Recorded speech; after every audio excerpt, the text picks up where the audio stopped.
Good morning and welcome to Managing Your Team Remotely, setting yourself up for success in the new normal. This morning's session is brought to you by our Diamond sponsor, A+ Technology and Security, and our Gold sponsor, the Smith Group. We're grateful for their generous support and hope you'll visit them in the virtual exhibit hall. Our speaker today is Donal Conn, founding principal of Kaydeross Performance Solutions. With nearly 30 years of experience, Donal has designed and delivered learning programs and talent management services for dozens of the world's largest corporations. He is considered an industry leader in designing and delivering dynamic leadership, organizational development, and B2B sales and marketing programs that transcend borders, languages, cultures, and industries. His client list reads like a who's who of some of the most successful companies in the world, ranging from numerous Fortune 500 giants to small startups that have made it big. Before establishing Kaydeross Performance Solutions, Donal previously held executive positions with multiple global organizations. Most recently, he served as Chief Learning and Talent Officer for Momentive, formerly GE Advanced Materials, a multi-billion-dollar engineered materials and chemical manufacturer with operations in 23 countries. Donal, I'll turn it over to you.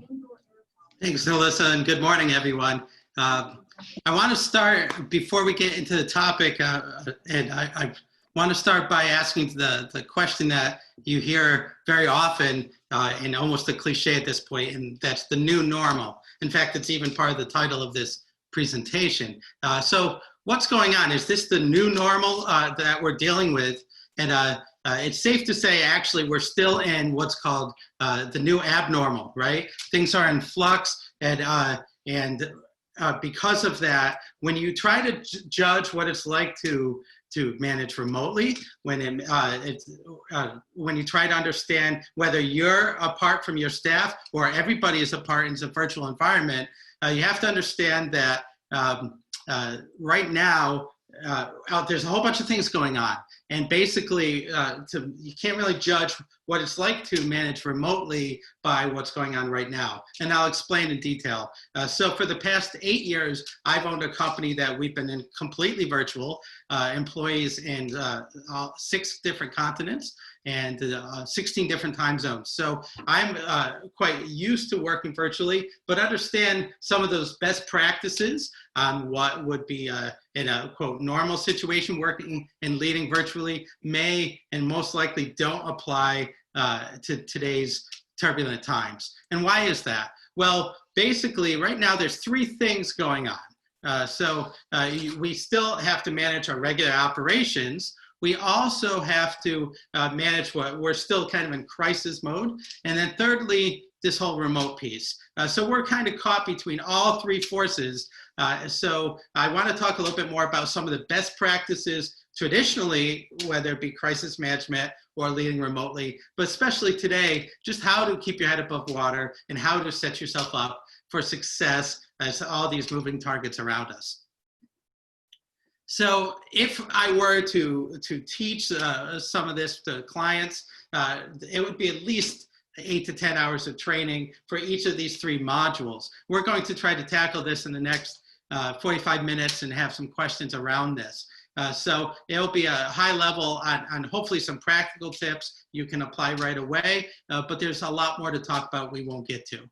So here's some good news. If you look at remote teams and you look at crisis management, how you manage in those settings, some of the things they have in common. For example, right now, employees, especially if you're working remotely or your manager is not in the same place geographically, you crave more connection and inclusion than you did maybe a year ago in a different school year. Also, the employees in settings, both remote and during crisis, have a strong need for efficiency and a lot less tolerance for fluff and double speak and sugarcoating what's going on. So those transparent communications, those consistent repeated communications are essential in both settings. And typically, at least in the beginning of these situations, in the school year is still mostly just starting for most of us, the office politics, the good news is, tends to go down because we're focused at the task at hand. That's a limited window before things escalate and get more dramatic. But right now, people are focusing on the task, the newness of the situation. Now, the problem with this is because remote working and crisis management are overlapping, things get escalated. They're compounding. Your employees and your staff, their tolerance for anything fluffy and light or anything kind of insincere is pretty much zero. A little more bad news, there is some differences. So some best practices, for example, to manage remotely are actually a worse practice during crisis management. So it gets a little complicated.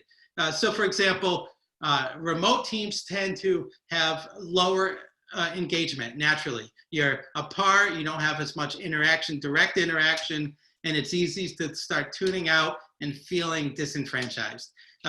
They also crave a lot more of the why, not just the who, what, when, and the daily orders of what to do and tasks, but they need to understand the big picture, the strategy, or how it all relates to the current conditions. That's the opposite in crisis management. Right now, if during crisis, people become hyper engaged and they need to focus on the tactics to get you through the crisis. So we have different things pulling in different directions. That makes it a little more complicated. So in the next half hour, 45 minutes, I want to give you some best practices, some practical tips on what we can do with all these swirling different forces, and hopefully that you can apply as soon as this is over back in the workplace. So before we do that, we have to talk just a little bit about some psychology, because I'm not a model guy. I don't typically talk about these things, but right now it's squarely relevant to how you manage, and you have to understand where people are with their motivations, their psyche, their worries, and their behaviors.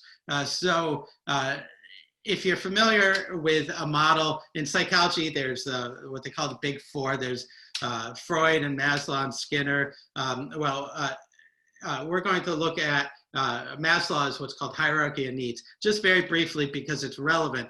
In the most basic sense, people in their actions first have to take care of their survival, right? So that's do you have food? Do you have water? Do you have shelter? Are you able to survive the day and continue to move on? When you have those, if you don't have those, then nothing else matters. You're not going to focus on anything else other than survival. If you have those, the next step up is safety, right? So do you have shelter, but you also have security, employment? Do you have the resources? Can you maintain staying healthy? Things like that. When those boxes are checked, you feel secure in both of those. Only then can you worry about things like belonging and team building and what's my job, what's my role, and behavioral things like that. From there, you go to the next step. That is actually your individual focus, your self-esteem. Can I grow? Am I good at things? But also things like freedom and status and recognition in the workplace, titles. And then lastly is self-actualization, that you start looking outward again, things like creativity and spontaneity and morality and helping others, things like that. So the reason I show you this model is if you think back, it feels like about 20 years ago, but it's only been 7 months that COVID-19 and the pandemic really hit, at least in the States. So if you think about that, typically as a manager, or your HR folks as well, they're focused on mostly on the middle stage, belonging, building teams, building your culture, getting people to work productively, following the rules, things like that. Most of that is in the middle of this pyramid. So if you're thinking about if you're focused on salary and benefits, you're training folks not only in safety, but also just how to do their jobs. That's down in the second tier. Then, the day-to-day life of a manager, giving performance feedback, building your teams, ensuring there's adequate communication across the teams. That's all in the belonging stage. Then you go up from there, you have performance reviews, recognition and rewards, things like the very top tier, promotions, but also general training topics to add new skills, maybe for their next job, not the current one, all of those. So understand where we are today. if that situation, we have all these things going on. Right now, we're primarily in the lower part of that triangle. So as a manager trying to do things like large team building efforts and talking about promotions and talking about building the career coaching and mentoring for their next step in their career, there's no place for that right now. That people don't have the psyche to do that. So if you think about as a society what happened, in late March, we all focused. You remember there's toilet paper shortages and food shortages. Where can we get certain things that we were focused on initially? Very much the day-to-day survival and securing. Can we get through the next day or the next week? Also, of course, with the virus being new, we focused on what happens if I get it. How can I avoid it? Can I stay safe personally to survive? So that happened for the first 2 or 3 weeks, and most of our society immediately went to safety, and we're still there for the most part. So things like, will I have a job? And if I don't, what's the unemployment situation and things like that. Also, can I afford rent or mortgage? And if I don't, will I get evicted? Things, of course, the whole thing about masks, should I wear them? What does it mean? All these things are focused on safety. And then the big one for all of us on the call right now, most of the summer people were worried about, are schools going to open? And are they going to open traditionally or hybrid models or all of that? You just spent the past few months focused on all that. And parents and students, but also, of course, your staff is still very much focused on what does that mean for me? If I'm driving a bus, or if I'm doing janitorial services, or if I'm a teacher or administrator, what does that mean for me? Am I still safe personally? And are my students, are my audiences also safe? So most of us are still focused in that moment.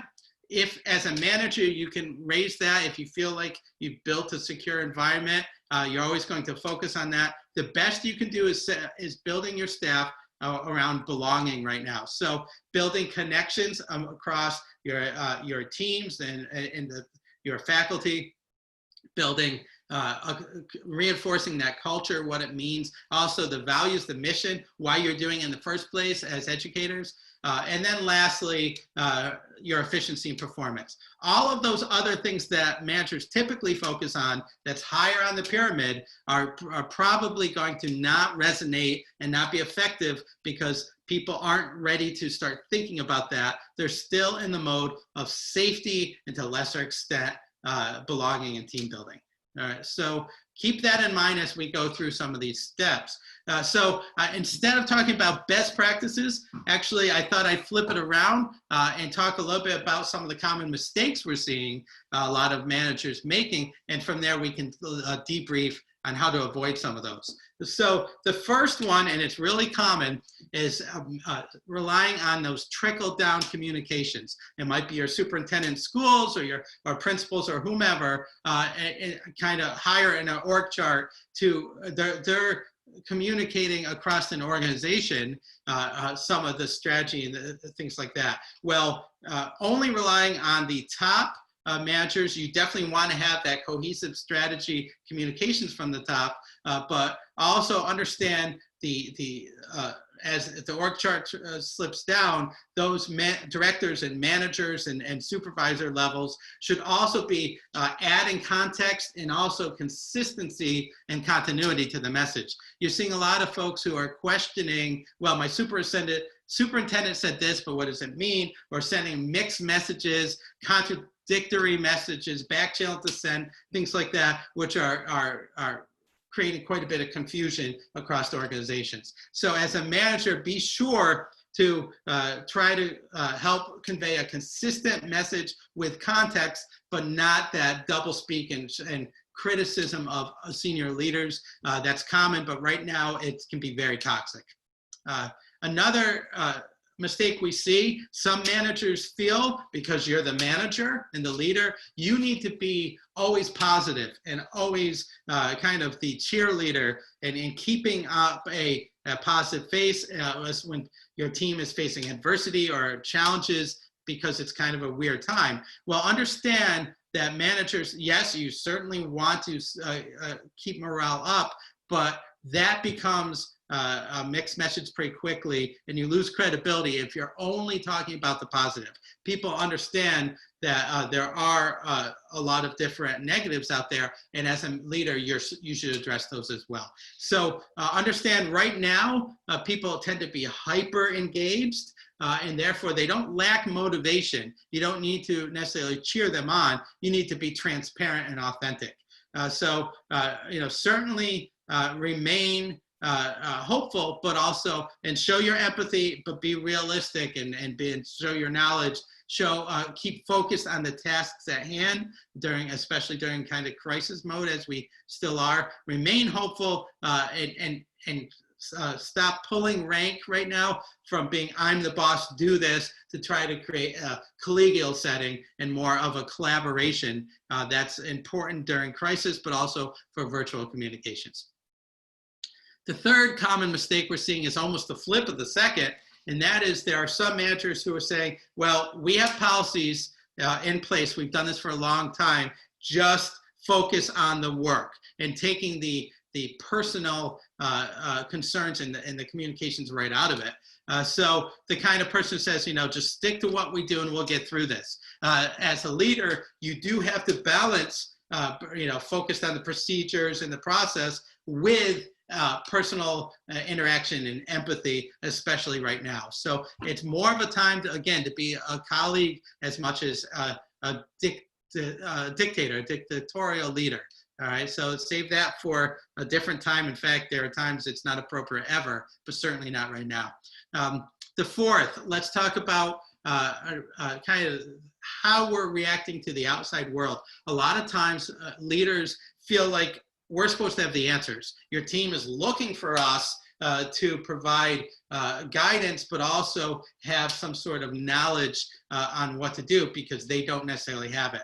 Understand it's in times of turbulent times like now, you might not have the answers either. We all know there's a lot of changing variables and a lot of uncertainty out there, and it's not necessarily your role to provide certainty where there isn't any. So if you position yourself as your opinions as actual fact, if you try to reassure the team that you have some unique insights that they don't, sometimes that ties into social media and politics, sometimes that ties into your level within an organization, but certainly stay away from that crazy world we're living in of extreme polarity, especially with the election coming up. But understand that you're supposed to, as a leader, give tactical direction, but if you don't have certainty of what will happen next, and most of us don't, employees know that. If you actually try to pretend you do know something they don't, that'll come back to bite you. You'll lose credibility. So don't necessarily try to provide uncertainty. Acknowledge the uncertainty and lead them through navigating that. Number 5, micromanaging. Now, this is always an issue for some managers, especially new managers who don't have the experience and the battle wounds necessarily to understand how this can be toxic. But right now, especially as a virtual leader or managing people virtually, it compounds that. So I get asked often, how do I know if I'm not there with them right now, or if we're all remote or some are and I'm away from them, how do I even know they're working, right? How do I know they're just not on social media watching Netflix or something like that? Now, what I want to say usually when I get this question is, are you trying to be a leader? Or are you trying to be a babysitter? But I'm usually a little more diplomatic than that. And my answer is simply this: focus not on their activity, focus on their results, right? So I'm sure every job hopefully has a job description and desired behaviors, desired output, desired productivity. So it's not depending on the job, and if people are remote as well, or where they are, what they're doing, it may not be necessarily that you're focused on, are they focused every minute of the day doing the job, is are you meeting the expectations of the job? So focus on the results. It makes it more neutral, but also you can manage the productivity. In certain jobs, there naturally will be times off. Certainly this summer, there are parents who have kids at home, or some of them right now are studying virtually, things like that. They have calls, they have family commitments. They themselves are working virtually and have meetings. So as your staff, they will clearly have distractions much more than the typical distractions. So focus on the deadlines, the results, the output they should have, not necessarily how many hours it took to do that, or what they're doing every minute of the day. And that's hard to do when you manage virtually. So in the simplest sense, the most basic of management theories, you have theory X, which is basically authoritarian style that says a step-by-step what I want you to do. And every time you complete that step, check back with me and I'll give you the next step. That some people say that kind of leads to a micromanager. Now there's a time and a place for this. If you have a new hire who is totally untrained on the job, you do have to be much more granular with them. But for the vast majority of employees, you want to adopt what's called theory Y, which is let me clearly articulate what the expectations are, what the output, the goals, the deadlines, the time management, whatever you're managing, clear the end result, define that, and then hold them accountable to the end result, but not necessarily manage their time as they're getting there. So many of us used to either micromanage or kind of that old school concept of management by walking around. Without those, we don't have, virtually, we just don't have those as options.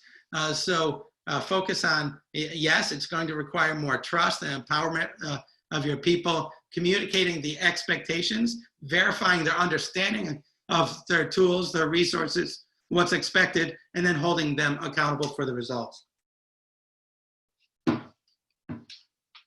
All right, so number 6, choosing the medium or the wrong medium for the message. And if one of these 8 mistakes is most common, this is the one I'm seeing the most by far. So understand when you manage remotely, email is just such a simple tool. It's the vast majority of our communications, we rely on email because it's the most convenient. But very often, it's not the right medium for your leadership messages. So in a typical normal situation where we are interacting in person and I have all the tools at our disposal, we can email, we can send our instant message, text, of course, phone calls, things like Zoom meetings, video conferences, and then in-person discussions. They're kind of the 5 main modalities we have to communicate. Well, as you manage virtually, we lose that in-person discussion ability, and that has a big effect on which messages and which tools we want for which messages. So this study has been done hundreds of times, different schools. Harvard did it, I think, originally. It's been done all around the world. Every time I see it, I have to rethink.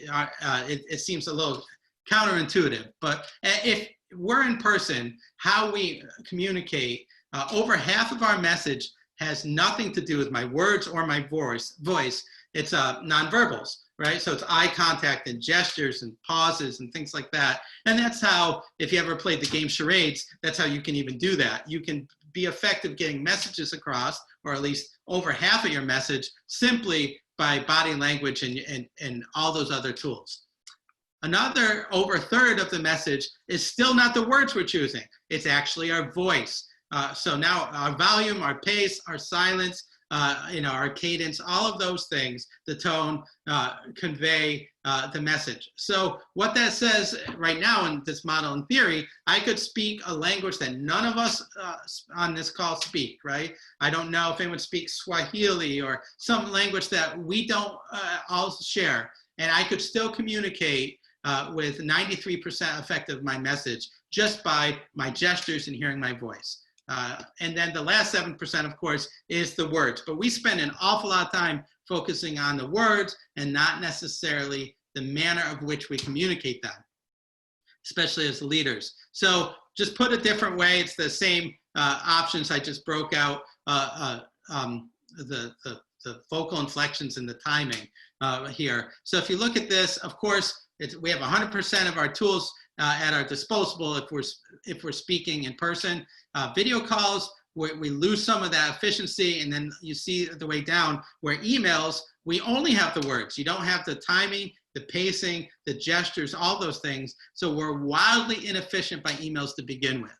So as a rule, if you're doing these video calls, please, that's the argument to turn your cameras on, because the difference between just a telephone call and video, it's dramatically more important when you can see the employee's eye rolls. You can see that they're nodding their head. You can communicate with hands to make a point, things like that. So you have all those different tools. Understand, as a leader, the more emotional the topic you have, or the more a topic requires dialogue and interactive communication, certainly in person, if you can do that, but video calls or telephone calls are really critical. Anything that is going to invoke a strong reaction, good or bad, from your employees, you want to do that, communicate as efficiently as possible. Now, the converse of that, if you need something that either requires documentation, or you want to refer later, or there's a lot of links, that's the time and the place for email. All right, so understand with that, when you manage remotely, a lot of studies show that it's a vast majority. So Deloitte studies that 89% of all communications from a manager of a virtual team or a remote team is through email. So there's a couple tips and tricks here you want to think about. One, and it's a really simple one, is get your whole team to change the subject lines of your emails. Okay, how many times do you get an email and then someone replies and back and forth, and you want to refer to it later, and you have to click 3 or 4 emails to figure out who said what when. So simply get the discipline of changing your subject lines adds a world of efficiency to do that.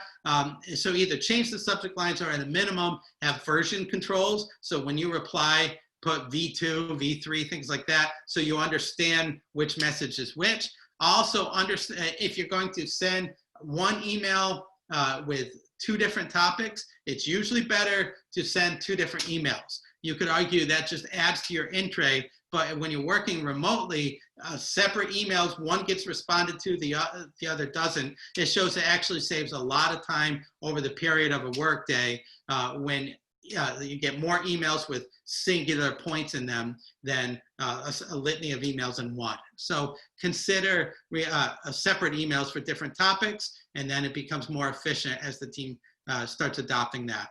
Now, you're also going to, of course, you're probably using a lot of virtual meetings. If you're like me, I feel like I sit on in front of a web camera all day long these days. So let's talk a little bit about those virtual calls, those Brady Bunch type of team calls. There's a couple best practices there.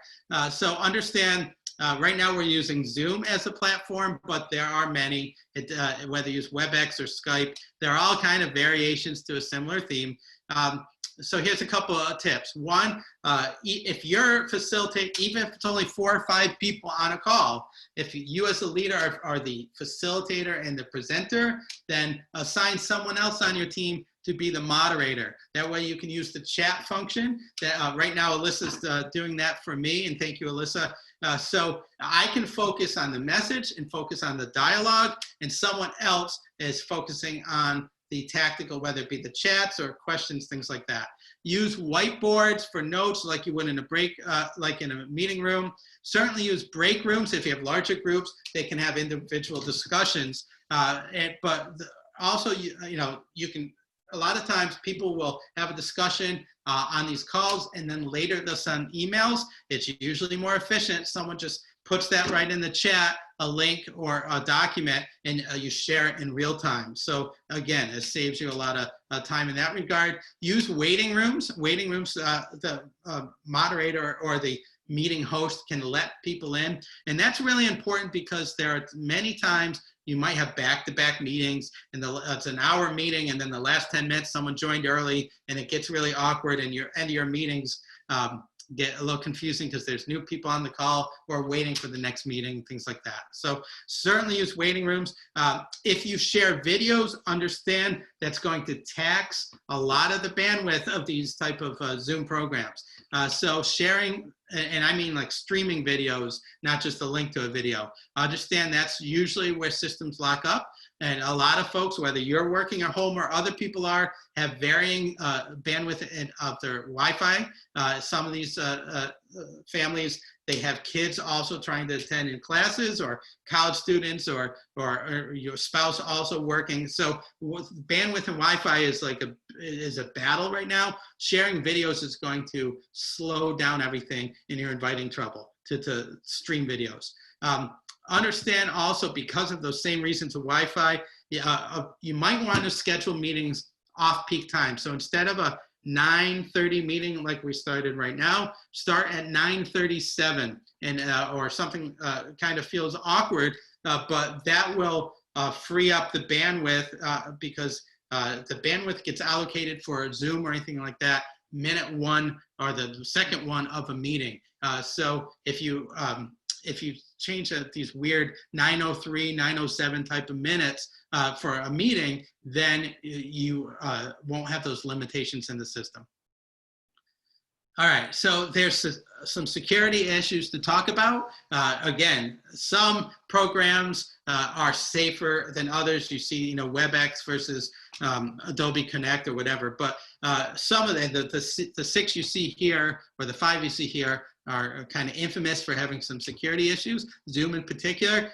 So if you're using Zoom, understand the concepts of Zoom bombing or gate crashing. It's become a real pandemic in and of itself, or an epidemic within the work community. I've been on many calls where people have somehow accessed the meeting ID, and you see that school board meetings. You've seen that recently across all industries, where people are hacking, sometimes for nefarious reasons, sometimes just to be playful.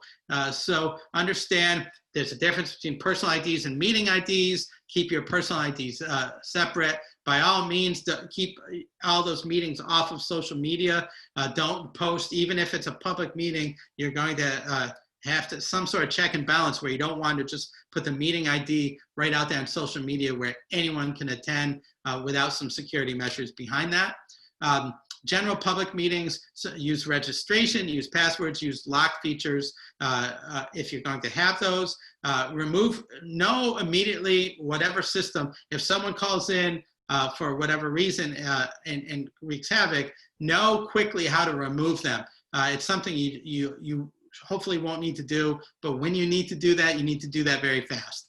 So for damage control, remove those, know how to do that. And then one last tip, understand for meetings like this, anything on Zoom or most of these features, you can record your meeting. On Zoom, it's simple, you just hit the record button.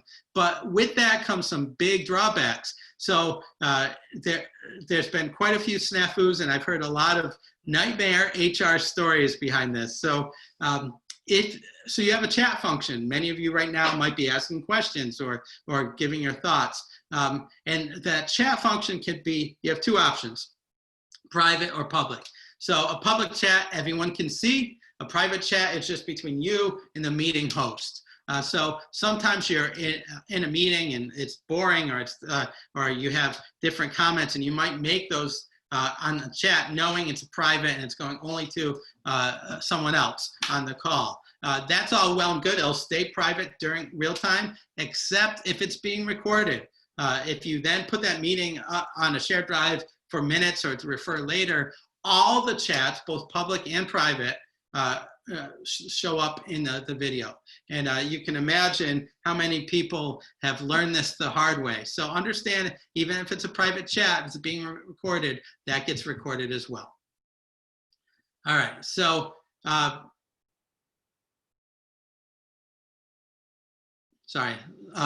so the next common mistake we're seeing with managers, sorry, I'm having a little bit of glitch in my slides, I apologize. All right, one last tip. So for tools and equipment, we talked that the biggest issue between you and your staff typically is actually bandwidth and Wi-Fi. So if you have to invest in anything for those who work remotely, more often than not, it's not necessarily hardware, it's Wi-Fi plans or a new server for their homes and things like that. Once you have that though, most hardware is actually these days available on your phone. I've seen a lot of employers, a lot of school districts ask for, well, we need scanners and printers, or scanners in particular, for those working at home, because we need to send PDF files and things like that, and we just can't do that. Know that almost every smartphone out there, it doesn't matter if it's iPhone or Android, can also be a scanner now. And you have those, so it's in your notes feature in iPhones, and you see it on Android as well. You can simply take a picture of a document, automatically becomes a PDF, and you can email it from there. So I've seen a lot of different employers invest in some hardware that really isn't needed since everyone has phones. So invest in the Wi-Fi bandwidth instead. All right, so the number 7 of the 8 common mistakes is really a little bit more of big picture communications. And I'm not talking about if you're in charge of all communications. I'm talking about between you and your team, and your own direct staff. So it's easy right now to focus on the tactical, the what to do and when to do it and how to do it. But we often forget about why we're doing it in that big picture context to keep people engaged, keep people motivated. And remember, if you're working virtually, you or your team is working virtually, they need very much to have that connection of the why and not just the what. So the concept here is called contextual communication. So I'll give you a quick example. If you look at this slide, what do you think you're seeing? Right? Many of us, it kind of feels like a Rorschach test. We may or may not know what we're looking at. So let me pan back a little or zoom out. And now some of us might have an idea, but it's still kind of blurry. So as I'm talking about whatever this graphic is, everyone isn't really sure immediately what that is. All right, I can pan out again and it's like, oh, okay, it's a map of the world. I get it now. However, it still doesn't feel right compared to what we're used to looking at or used to the context of a message. And why is that? Well, most people would say it's upside down, even though arguably any part from space, you can see it in any direction. We're used to seeing it this way. So if I flip it around, it feels more comfortable to most. However, it's still, so it still feels a little off, but from us in North America, because we typically look at this slide and say North America is on the left, not the right side. So let me fix that. And now we have context, right? If I were talking about something globally or about global issues, when it looks like it's something familiar to us, we have, I'm sorry, my slides aren't following me. I'm not sure why. Once we lay context of the big picture on what we're talking about, it could be how to do your job, it could be a team meeting, it could be a new policy. But once we have context of why that's happening, now I can go into all sorts of different visuals and we still have that context. Or go into different messages and get really granular about a procedure, and you still have those contexts. It doesn't matter if I'm talking about coffee or pharmaceuticals or global climate change or anything else. If I were talking about something global, every image that you might not have seen the world originally, you see that. The analogy here for us is how do you tie all your messages together where people feel like they're in context of what you're trying to do in the workplace, right? Well, there's a list. You basically want to connect to to your mission and that why we're doing it, the importance of education, all that, but also the values and behaviors that you've created as an organization. Certainly always tie things into the safety right now and a connection to the community, and then tie things to the role and interdependency of different functions that not just you manage, but across the whole school district or what have you. So all your messages, even if it's just something simple as a policy change, usually should have some sort of big picture on why that is going to make a difference on your workday, the organization, and what you do for a living. So don't forget, virtual messages should always be more in context to create those connections. And the last is very much the mistake is about that, is allow for casual conversations. When we're working virtually, what often gets lost is the water cooler talk, right? Or over the break room, over lunch. And that increases engagement dramatically. So make sure you're allowing for that amongst your team and your workforce. So how do you do that? Well, there's a couple different options, but sometimes it's just as matter of dedicating time without an agenda for small talk. So if I'm having a Zoom meeting with my team, I might take the first 5 or 10 minutes of that meeting and not even be there as a manager and tell them, you know, the first 5 or 10 minutes is for you to talk about whatever you want. And it may be something about work. It may be about the Monday Night Football score or what happened on Saturday Night Live or whatever else they want to talk about. But that's hugely important for employees to have that connection without you. So very often I might have 5 or 10 minutes and then I'll come in and I'll start the agenda. Right? Or I'll stay for a small talk without getting started to find out about someone's birthday, what they did last weekend, things like that. That you can't underscore how important that is for a team to work together to feel connected. I'll also often host open virtual meetings. Maybe it's during lunch or on break times where it's just kind of treat it like the break room. People can come in, it's open. A meeting's open there, but there's no agenda, and you never know who's going to be attending that. They can just stop by and see who's there and ask questions, things like that. Especially if you work remotely over a long period of time, those connections become more and more important. And then lastly, I often will focus when I'm interacting with the team as a whole, certainly as an individual, to make things a little bit more personal than I probably did before the pandemic, to make sure I understand what's going on with spouses and kids and things like that. That increases your credibility as a leader. So understand where we are today.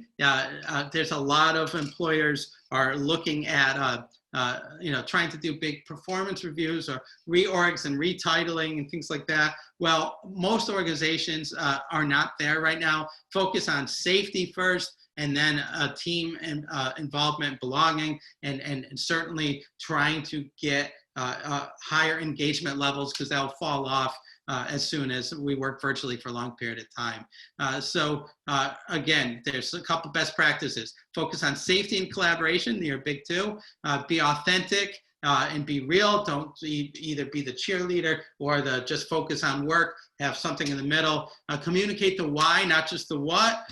Understand that emails is very often the wrong message. And then lastly, certainly as a manager right now, become more of a colleague and try to focus on individuals to get through any sort of crisis and less of an authoritarian style.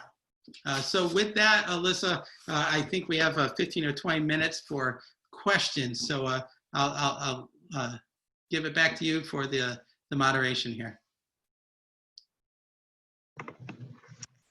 Thank you very much. We encourage everyone to use your chat or the question and answer function if you have any questions.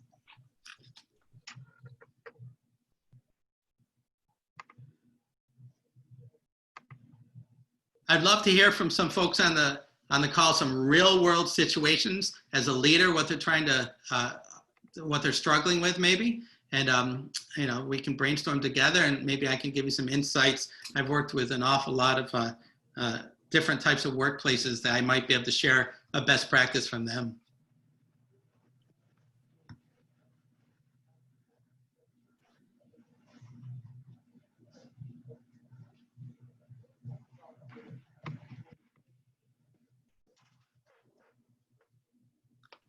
So I'm not seeing the chat. Were there any thoughts or comments? Someone here said the information is really valuable. Thank you. Sure, I'm glad. I'd like to ask, maybe I'll ask that a few of those other folks. What are your biggest challenges right now? Because, you know, as it relates to managing remotely, is there anything we can discuss and focus on, maybe try to solve? Okay, a couple questions here. First, how often do you think meetings should be held with staff of 10 supervisors? Yeah, you know, that's a tough one because it depends on your workflow. But the rule of thought is err to more communications and more meetings if your meetings are productive, right? And of course, you get a whole bunch of supervisors together. You have to don't meet just to meet for a reason, right? So very often I don't have, for my team, I have people reserved. For us, it happens to be a specific time Wednesday for a meeting, and we meet once a week if we need a meeting. And by Monday, we'll decide if that meeting's important, right? Because a lot of things we need to work as a team for, and others you can handle individually. So there's nothing worse than having a meeting that is there just to meet, or the flip, where you don't meet enough and you carry the agenda over 3 meetings that's the same agenda, talk about the same thing. So there isn't a right or wrong answer. It's more on how effective all those channels are communication across that supervisory team. And what, as a leader of that, how often do you think you need to recalibrate and problem solve together in those meetings?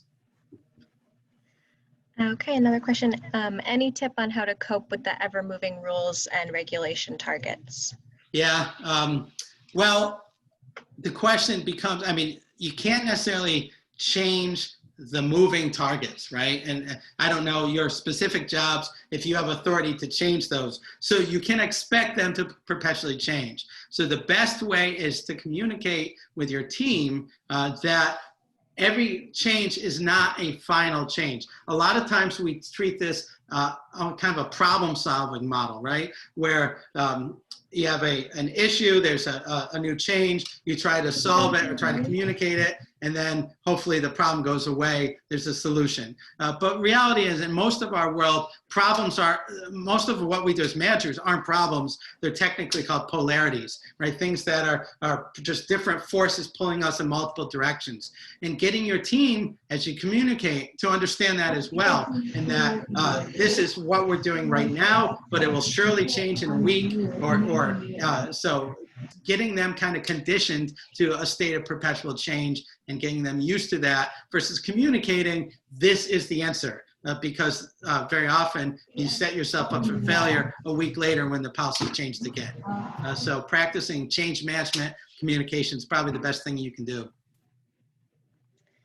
Do you have staff sign off on agendas or expectations to hold them accountable now that meeting virtual is the new normal? I've done that.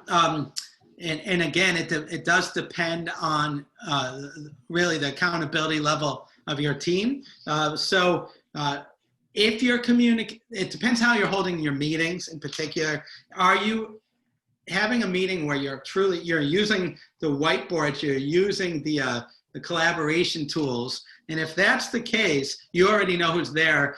You can facilitate and actually randomly call on people and things like that to make sure they all are there. Now, if you're doing a one-way, a unilateral push, where it's kind of just hoping people saw the meeting or read the memo or things like that, then it becomes almost a regulatory compliance kind of mindset. Make sure they've done that. But getting to that direction, especially if you're a director and have managers reporting to you, that's theory X management, right? So anytime you can avoid that, I understand there's times that you can't. But if you can make your meetings and your communications inherently interactive to begin with, there'll be no need for that. And that's always the ideal. It's easier said than done sometimes. I recognize that. Someone says, I'm finding meetings are stacking up with no time in between. Do you suggest scheduling blackout times for yourself? Absolutely. And that's also, I do that religiously. I also start my meetings at 10 after the hour, partly for some of the reasons, the bandwidth issues I told you about. But a meeting, all my team meetings are, if it's an hour meeting, it's not. It's a 50-minute meeting. And there's always at least 10 minutes before the next meeting begins. The challenge with that, though, is it's not just you. It sometimes has to be your whole organization and a cultural discipline, because a lot of times you're invited to meetings that you didn't schedule. In that case, I often schedule 10 or 15-minute blackout times at the start of every hour that I can override if I need to, but then people can't automatically do back-to-back. If you do have back-to-back meetings, by the way, more the reason that you use that waiting room function as well, so people are coming and going and not ruining the first and last 5 minutes of meetings. I can be controlling the net. Someone notes, my biggest challenge is my managers not having proper technology smartphones, Teams meeting capable computers, text capability, etc. They note it's very difficult now that they're on quarantine. No problem at all. Yeah, and that's, you're not alone. I've heard many organizations, especially publicly funded or not-for-profit organizations, universally, they say that. And there's not a lot you can do except make a strong business case for some of that. But also, there are some ways you can have a training on what tools you do have. I find a lot of managers in particular, they claim they don't have the right equipment, but they don't necessarily realize some of the equipment they have around them can do a lot of other things. So it might be a matter of not trying to make a case of, do we need new equipment, as much as what we have are we utilizing efficiently. That's the example of using your smartphone as a PDF scanner. Right? There's many of those out there. Do you have recommendations for creating positive work environments when people are not together or personal interaction is limited? We're looking for ideas beyond providing extra time on virtual calls. Right. I mean, honestly, the need to have personal interaction is huge, right? So the one tips I gave you, a little bit extra time, but also have basically an open session from noon to 1 every day. There's a Zoom that may or may not be on where people can make small talk. Certainly, you've seen a lot of the trends of I've done some meetings that are actually kind of no agenda except team building meetings. So, I've had my team do things like one person is assigned to be the host, and it's kind of a MTV Cribs type of moment where they take their cell phone around and show, here's my backyard and here's my house, here's the garden, look at how the dahlias are growing, things like that. So what we've done, highlight different employees to do that. We certainly initially there was the big trend of things like happy hours and all that, but you can also do those classic team building moments of scavenger hunts and all that stuff. You can do that in your own house, right? So I've for a client, we did a scavenger hunt where go find the weirdest kitchen utensil you have in your drawers, and someone bracks and talks about it. Things like that it just lightens the mood, but it requires time. So it's the other key to that, though, if you don't have a lot of the time, is perpetually build in those reward, recognition, and personal notes in your individual communications with them and on the phone. So very often I'll say to employee A, hey, did you hear employee B did this? And kind of make that small talk so they feel connected. It's hard to do, though, virtually without adequate time to have more drop-in time. In your experience with multiple departments working with subjects like COVID-19, from HR to facilities, how important should these departments share minutes and notes? Well, my personal opinion is all the meetings notes at the management level, unless there's some sort of weird proprietary thing, have all those notes. You can just record your meetings and put them on there so you can refer to them.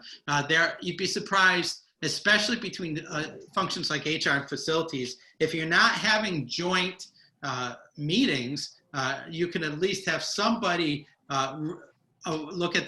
observe the other meeting and have a debrief. It increases efficiency.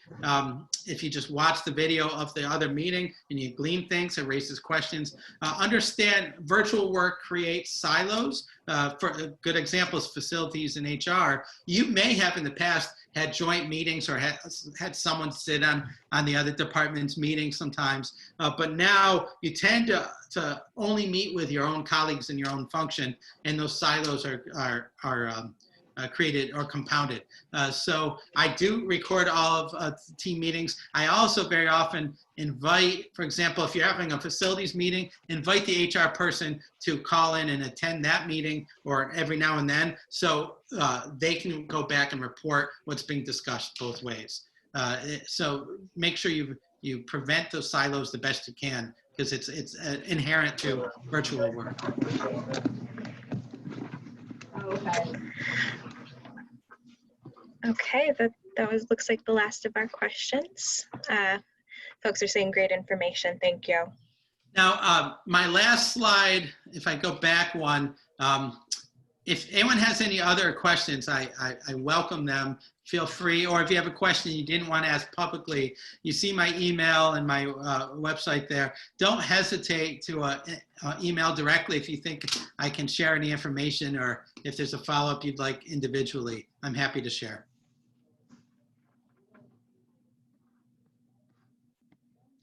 Thank you so much, Donal. And my pleasure, and I wish everyone luck. You know, as leaders, it's recognize, well, obviously the pandemic has been really hard on everyone in our society. I think leaders aren't often giving themselves enough credit, because you are truly torn between all of these things, and expected to have the answer. Very often you don't. So, you know, take time to recognize many of the things individually you're doing well, and leaders are, I can't tell you how often I speak with organizations and the leaders are extraordinarily hard on themselves, and they feel like they're failing in a situation that is meant to fail. And that's not the case. We're thriving. So just, you know, kind of recognize very often some of the things that are working well, and not just focus on all the problems every day. And good luck to you, because it's crazy times. Thank you, and thank you, everyone. Next up is another round of concurrent sessions. Enjoy. Thank you, Donal. Thank you.